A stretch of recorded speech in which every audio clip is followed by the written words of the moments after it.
Good morning to all of you. Welcome back to the Namaste Experience on this beautiful Tuesday. Here we are. So great to have all of you here with us.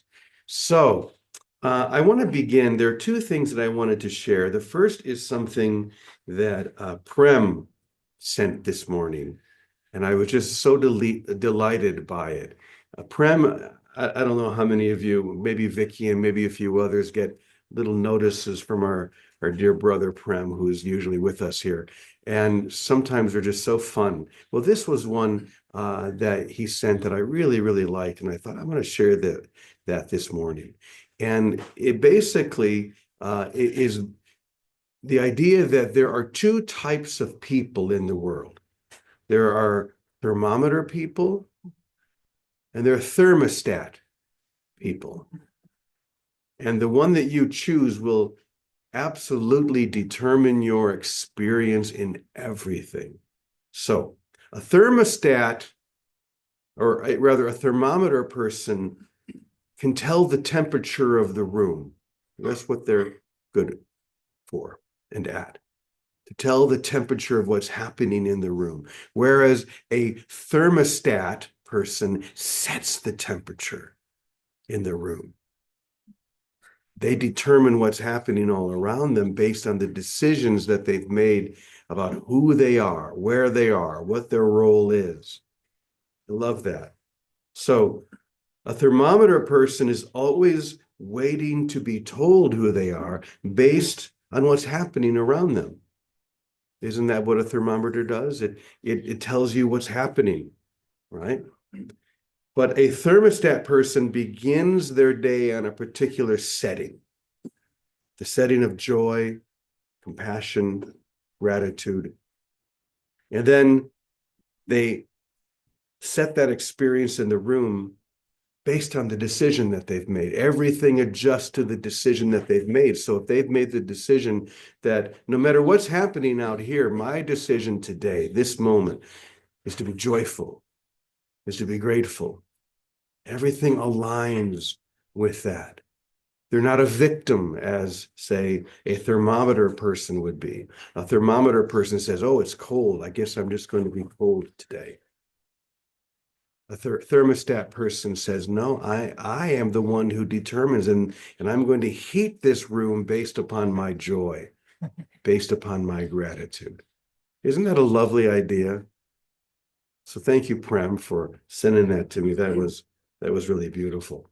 And I guess actually, both of the ideas that I wanted to share here are based on things that were sent to me. The second was sent to me by one of our enlightenment partners, someone who is working with Vicky and I every day in our coaching program.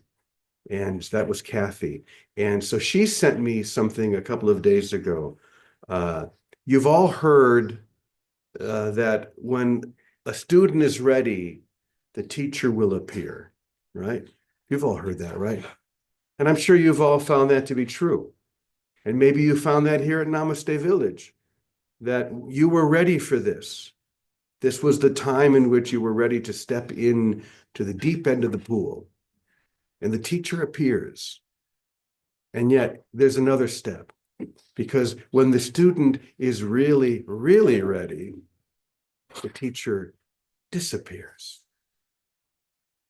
No longer needed, no longer required, because now the internal guidance system within you is developed enough to know the path, to follow and to walk the path.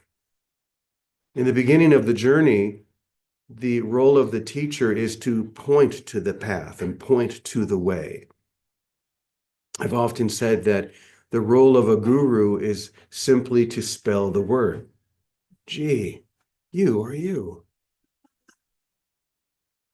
Now, there is a danger in that teacher overplaying their role or overplaying their responsibility, getting accustomed to or really enjoying what it feels like to have everybody turning to them. Hey, I'm the teacher now. Everybody's looking to me to tell them the path. And this is something that we see quite often, where the teacher becomes comfortable in their role, or they like being in that role.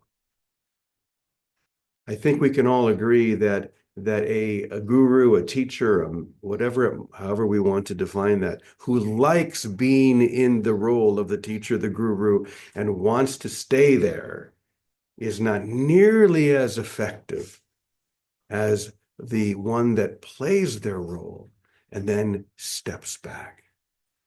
Because this is not a path of dependency where you become dependent upon me. I don't know if you've noticed this, those of you who live here at Namaste Village, but I've been purposefully spending more and more time away from here. You notice that? I remember back in the early days of Namaste, if I left for a few weeks or a month or even a couple of months, oh man, shit went down. Things started to unravel. How many of you who have been here for a while remember those days? Yeah. Yeah. And I'd come home, people would say, oh, thank God you're back. Things just start happening when you know what? That hasn't been happening lately. Have you noticed that? In the last year or so, when I would leave, like I went on that big tour in September and October, and I came back, and to my great delight, everything seemed to be very smooth. And that's because it has very little to do with me. It has to do with you. It has to do with the fact that this community has risen to the point, and each individual in this community has risen to the point that you don't need me always pointing toward the path, or Vicky, or anyone else. You know, you've come to the point where you have your own internal guidance system. You've come to the point where you are now the thermostat, not the thermometer. You don't need me or anyone else to be around to tell you how you should be or what you should be experiencing. You know. There is a knowing within you. And this is also the difference between faith and knowledge. Many of you, when you first come here, or maybe you're attending on the Zoom sessions or watching on YouTube, you have faith that what you are hearing is the truth.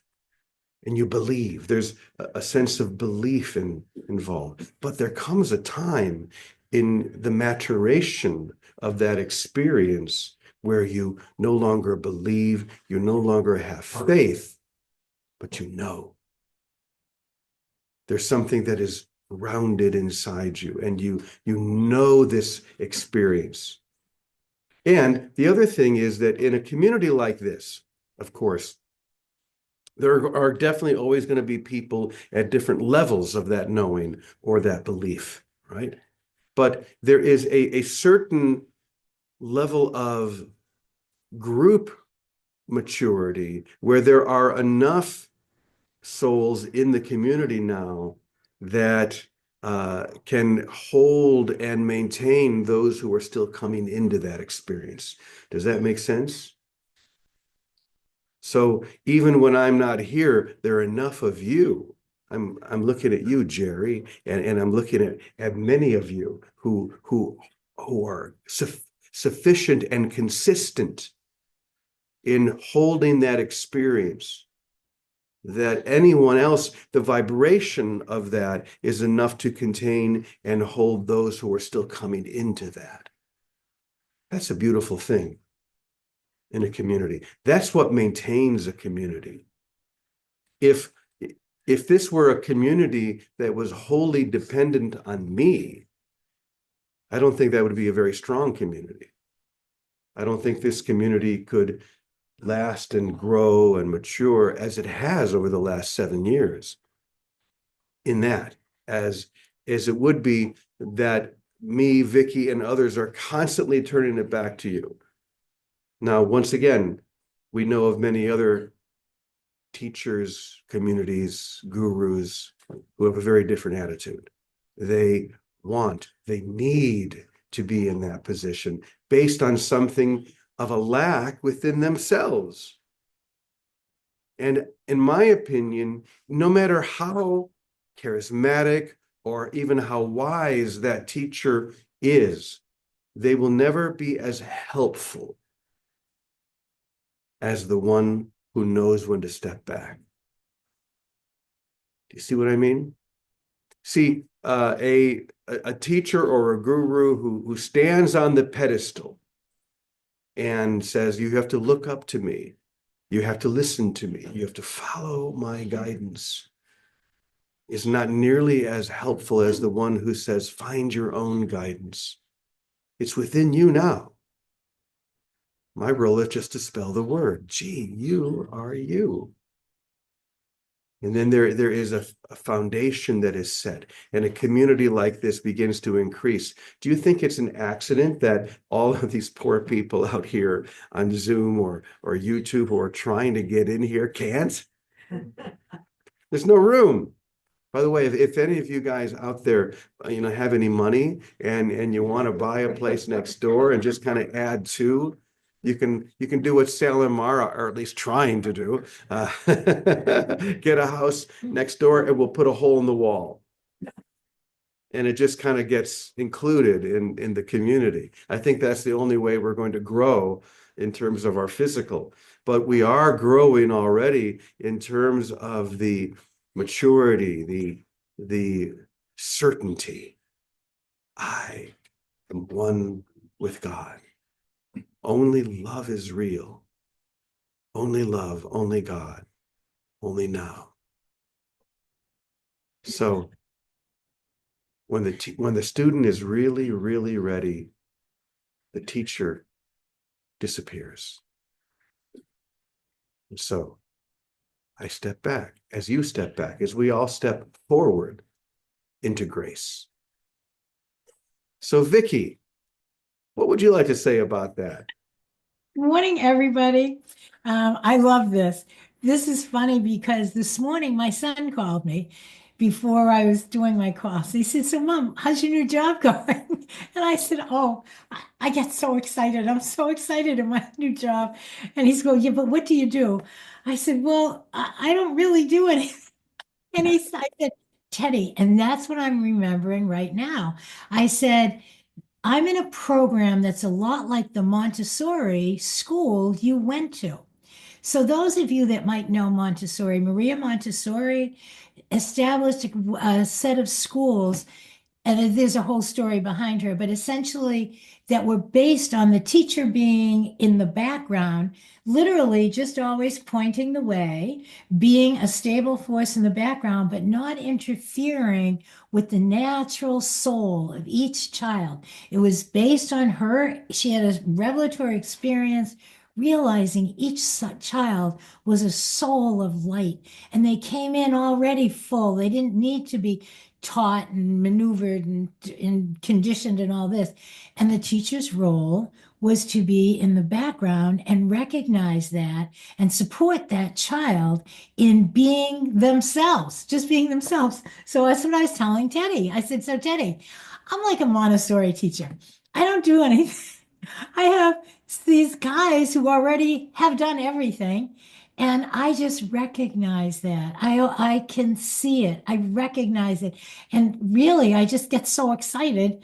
I can do nothing but be happy and rejoice." And he said, "Okay, Mom, but what do you do?" And I said, Teddy's very practical. And I said, "Teddy, you went to a Montessori school. You must know what I'm talking about."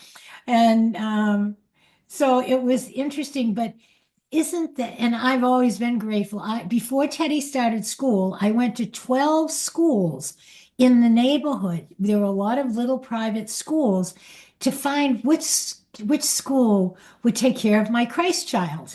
I was very particular. And when I walked into this one school, it's no different than walking into this Namaste Village, whether you walk into a Zoom or you walk into Ahihi. There's an energy and a wave, a flow of energy that is unrestricted love. And wherever you see it, just jump into that flow, wherever it is. Could be at the supermarket, it can be anywhere.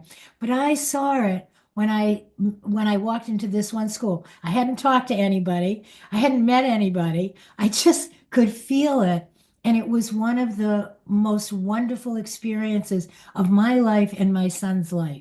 He went through 8 years of everybody being excited to go to school every day. Teachers, kids, they put on shows and plays and planted gardens, and they were themselves.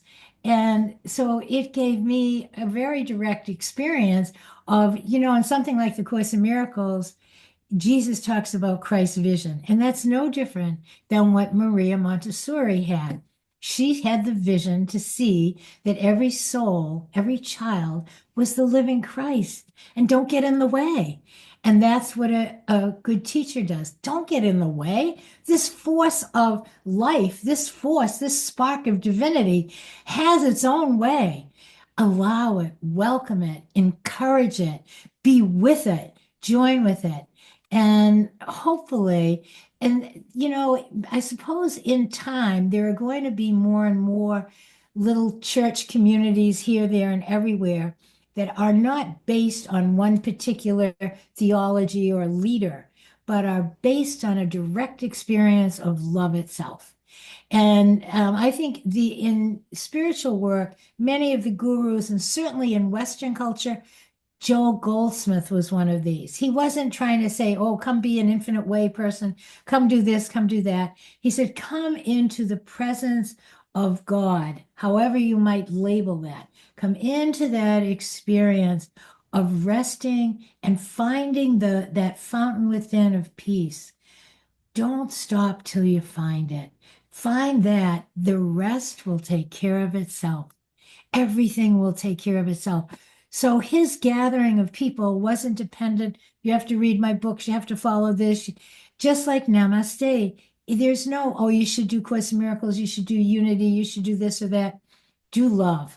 Do love. Just do love. That's it. Find love and follow it. Fall into the rhythm of it. Collapse into it. Let it be the thermostat that guides our days, because essentially that's all we are joined around. We are joined around the experience of love as our divinity. And we are accepting it and recognizing it and excited that, oh, this is it. I'm the living Christ. Look at this. Just hanging out, making toast, having a cup of coffee. This is how simple it is. It's like in this rebirth and this renewal. Sebastian Blakesley, who wrote Age of the Heart and Resurrection Consciousness, he calls it a resurrected consciousness. When we live in the joy of being ordinary, it's because we think of, oh no, in order to help people, I'll have to teach them, I'll have to run a project, I'll have to go do this work or that work, save the trees. It's a lot of work out there. But this is a work that says radiate love wherever you are, fall into it, and then trust it. Most of the issues we have around stability is trusting it. Oh, it couldn't just be me being ordinary, but it is us being ordinary. It's us being ordinary in the simplest of ways because we're not interfering. We're just like a good Montessori teacher or a good leader in anything, especially in spiritual circles, doesn't interfere with the knowing of the soul that's already the living Christ, but just sees that that's what's already there. And that's what we do for one another. We have a common experience of trusting the light within ourselves, the love within ourselves. So of course, then we trust the light and the love in one another. Years ago, oh, I won't talk too much. I'll do that another day, and I'll turn it over back to you, James, and to Calico. Make room. Thank you, Okay. dear. Wow. This is so great, isn't it? It's so refreshing to know that this is who we are, this is where we are, this is what's really happening here. So this is not a cult, contrary to what some people believe outside here. But we're not, and this is the reason we're not. Because this is not about me, it's about thee, you know. And a cult is where the leader says, "Look at me," rather than "Look at thee." rather than turning it over and revealing your beauty, how grace-filled you are. So Calico, why don't you take it from there? Oh, Wow, there's there she is. several several directions I could take this in. You know, the other thing, and this happened to me, someone that I was living in a community kicked me out of the community. And I like to think of the disciples as kind of examples of who I was being asked to be. You know, Jesus, I make jokes about Jesus all the time. You know, Jesus in the Last Supper is going, okay, you guys, you have got to get out into the world. This is it. I'm dying tomorrow. Now, would you please go extend your light somewhere? And it's like, and that's what, and quite frankly, when I was asked to leave, I was pissed. I was pissed. And I had to deal with, what am I pissed about? Oh, it's not like I'm less than because I'm being asked to leave. It's like, you've got this. Now, would you go give it away? And there's several different transitions on this path that I've been through. I had a Zoom class for 8 weeks last fall. And when I ended it, I was clear, I'm done now. I don't have to do that anymore either. Because we don't need anybody. We need to go within. This is where the work lives. And everything that's presented to me is a lesson I would learn. And it's not about being in a spiritual community. It's not following a certain teacher. It's looking at my life. You know, I had a foreclosure, the cancer, you know, rapes and incest and all this stuff. And I just said, oh, it's my lesson. It's not making the lesson wrong. This was a big one I had to learn because I was making lessons wrong. Oh, that's a bad lesson. Why would anyone want that as a lesson? Well, it's what you're experiencing, so make it your lesson. Don't push it away, embrace it. It's like, okay, what do I need to learn about this? And then write about it. I think writing is really helpful because it keeps you in your mind with your lesson rather than looking to the outside for help. Anyway, great topic. Thank you guys. Love you. Thank you, Calico. Yes, this is a great topic. It's just a good reminder so that we know where we are, who we are. We know the value of this community. And this community is not just the people who live here at Namaste or come and spend time here physically. It's all of us. It's literally all of us. This is the beloved community. It's where we are called to see the Christ or the beloved or the Buddha or however you want to say it in each other, because that is the truth. And to that truth, we say, Amen, Amen, Amen, y punto. And so it is. Thank you, everyone. What a beautiful day. What a beautiful lesson. We'll see you all tomorrow. Mhm.